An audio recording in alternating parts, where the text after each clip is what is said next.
తన మాతృమూర్తి అంజనాదేవి ఆరోగ్యంపై తనయుడు నాగబాబు స్పందించారు. ప్రస్తుతం అమ్మ ఆరోగ్యం బాగానే ఉందని తెలిపారు. ట్విట్టర్ వేదికగా ఈ విషయాన్ని వెల్లడించారు. ఎవరు కూడా ఆందోళన చెందవద్దని అభిమానులను కోరారు. మా అమ్మ ఆరోగ్యంపై తప్పుడు ప్రచారం జరుగుతోందని, వాటిని ఎవరు కూడా నమ్మవద్దని విజ్ఞప్తి చేశారు. కాగా ఇవాళ ఉదయం అంజనాదేవి అనారోగ్యానికి గురయ్యారు అంటూ రూమర్స్ వచ్చాయి. ఆమె తీవ్ర అస్వస్థత పాలయ్యారంటూ కథనాలు రావడంతో నాగబాబు స్పందించారు. అంతేకాకుండా ఈ విషయం తెలుసుకున్న పవన్ కళ్యాణ్ హైదరాబాద్ వచ్చారని రాసుకొచ్చారు. మెగాస్టార్ చిరంజీవి సైతం షూటింగ్ క్యాన్సిల్ చేసుకున్నారని వార్తలొచ్చాయి. ఈ విషయం తెలుసుకున్న పలువురు అభిమానులు ఆందోళన వ్యక్తం చేశారు.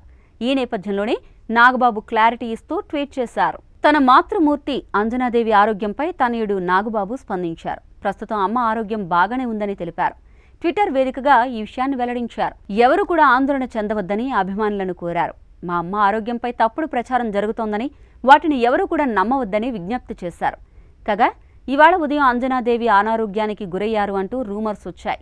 ఆమె తీవ్ర అస్వస్థత పాలయ్యారంటూ కథనాలు రావడంతో నాగబాబు స్పందించారు. అంతేకాకుండా ఈ విషయం తెలుసుకున్న పవన్ కళ్యాణ్ హైదరాబాద్ వచ్చారని రాసుకొచ్చారు. మెగాస్టార్ చిరంజీవి సైతం షూటింగ్ క్యాన్సిల్ చేసుకున్నారని వార్తలొచ్చాయి. ఈ విషయం తెలుసుకున్న పలువురు అభిమానులు ఆందోళన వ్యక్తం చేశారు. ఈ నేపథ్యంలోనే నాగబాబు క్లారిటీ ఇస్తూ ట్వీట్ చేశారు.